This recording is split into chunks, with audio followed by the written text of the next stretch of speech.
This is James Lupton, delighted to be joined today with Andres Cortes. Andres, how are you doing? I'm doing great. How about you, James? I'm very good, thank you. Thanks for joining me today. Let's go right back to the beginning. How did you get into boxing? I want to talk about boxing alongside your brother. Um, you know, my mom, one day just really just asked me and my brother if we wanted to try boxing, and ever since then, I fell in love, and this is what I do. Absolutely, and it's working out well for you so far. I mentioned your brother. The reason for that is obviously your brother boxed as well when he was younger. He is now your current manager and trainer also. But your brother, he didn't have the discipline, let's say, to stick to boxing. Just talk to me a Yeah. bit about that, seeing your brother potentially throw away a career in the sport. Um, you know, growing up, life is it gets hard if you want to be a full-time boxer. There's no money, and nothing wrong, with getting a job and doing things like that. But at a young age, those years are really crucial for a fighter if they want to turn pro.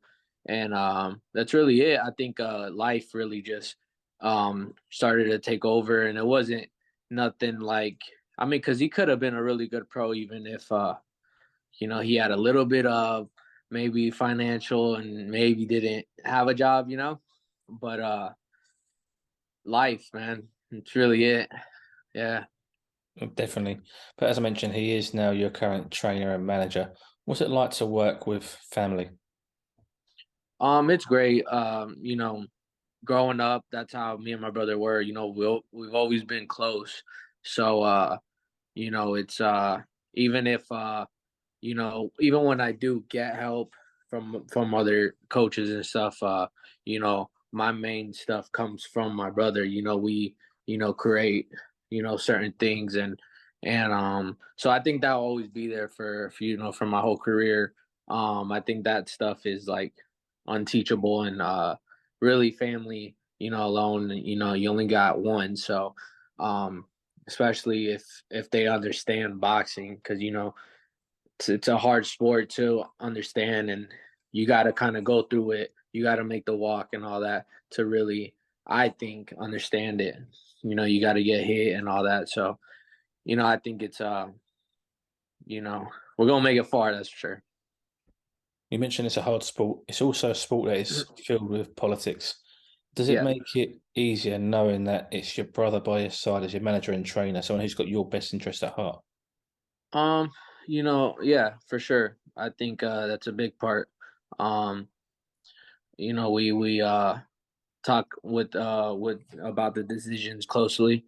Just I think he would want the best interest for me, so he's always going to make the right move, and make the right call. And I don't think nowadays, there's all these things that entertainment business that happens behind your back, which as a fighter you can't do nothing about it. But I think we're doing all right, so yeah. I mean, your record as it stands, 19-0, 10 Yeah. stoppages on your record. He's definitely doing all right. You were signed to Mayweather Promotions, and March 22, you signed to Top Rank. How's life at Top Rank? I love it. Top rank is I think a lot of fighters' dreams. And over the years, me being young, I always saw the greatest fighters come out of Top Rank. So like HBO boxing, I always saw. So I always envisioned myself, um, really making those big fights with Top Rank, and now it's just really just a dream come true. What's it like to work with Bob Arum? You mentioned that you growing up as the biggest names at Top Rank. Yeah. The first fighter Bob Arum promoted was Muhammad Ali. I think sometimes I feel like I'm dreaming, like I don't, that's kind of stuff. When I go home, or when I'm laying in bed, it kind of creeps up on me, and I start thinking about that stuff. But as of like, Right now it just feels like this is where I'm supposed to be, and I'm doing what I'm supposed to be doing. I really couldn't see myself doing something else. So yeah. I believe you were offered to step in against Navarrete recently when Oscar Valdez pulled out, and he obviously went on to fight the Australian Lee Wilson.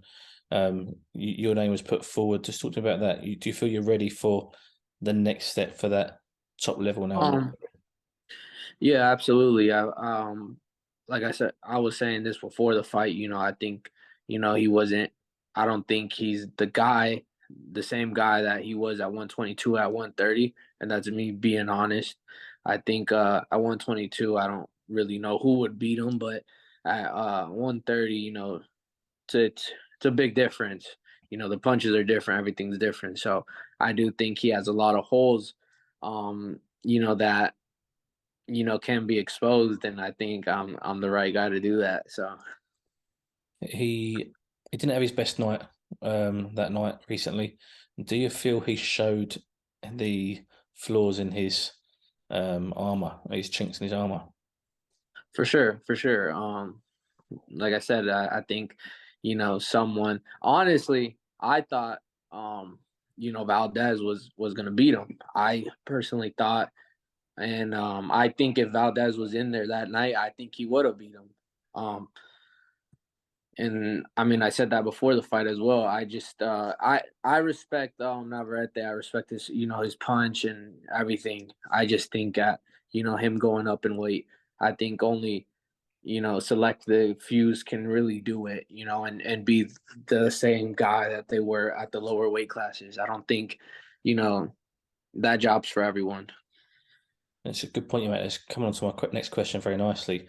Obviously, people naturally will outgrow certain weights. As a boxer, you'll know what it's like to make weight, and at a certain point, it will get to a point where you can no longer make that weight safely, which is, I'm assuming, why Navarrete has stepped up to 130.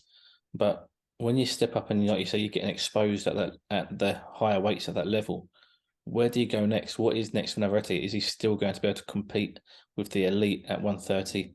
Can he still continue to move up if needed? Or is it a case of a downward spiral now? I think he'll do good.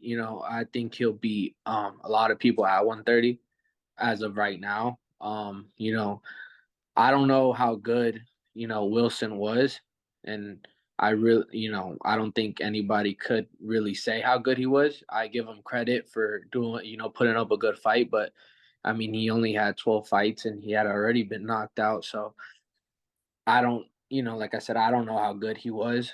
Um, and I guess we'll just have to wait and see. But I mean, I think that's why boxing's so interesting because we never know. Navarrete could go out there his next fight and like look how he did at 122. We never know. Maybe he Absolutely. could trim down a little bit. Lose that belly. We never know. Absolutely. And you made it very clear you feel that you could be the man to beat Navarrete at 130. But you also want to throw your name in with a mix with the likes of the other top 130 pounders like Oscar Valdez we mentioned there. For yourself, is that the next step for you in terms of your route now? Are you looking at stepping up to your world ranked and your world title opportunities? Yeah, for sure. I got the 10 rounds out the way. I think that was my step, before all these big fights is going 10 rounds. And now that I did that and I did it, really easy, I think I showed that I'm ready to go 12 rounds and if I had to, I could do it in my next fight. I'm, hopefully willing to get these big fights. Um, anyone that knows boxing, they you know that they're not easy to make, um, especially coming up. But I think my opportunity is coming, and I'm ready to shock a lot of people. And just finally, so it's a two-part question, this last one. Firstly, both of them questions are about your future. First of all, short term, what is your immediate plan? Have you got a plan rooted out with your team? No, no real plans. I'm hoping to get back in there in May. I'm feeling, good. I feel no injuries, other than my eye. But that should be, healed up pretty soon. So I'm ready to get back in there in May. I'm getting back in the gym next week.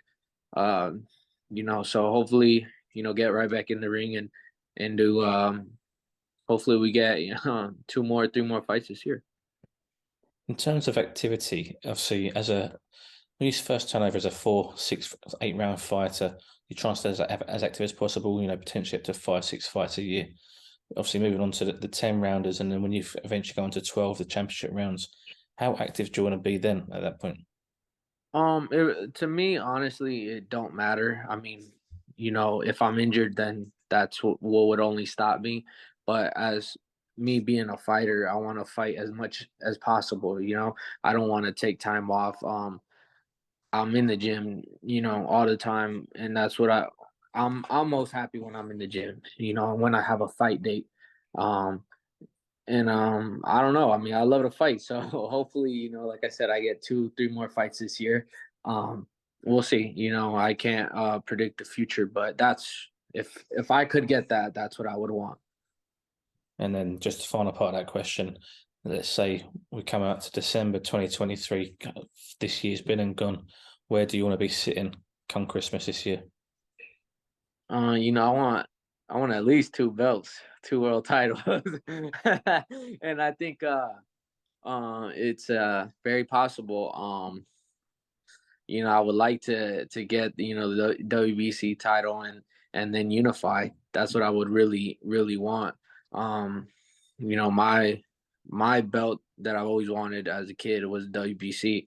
So hopefully, hopefully that would be my first title and yeah, we go from there. I think I'm the best at 130, and like I said, I just got to prove that. Absolutely.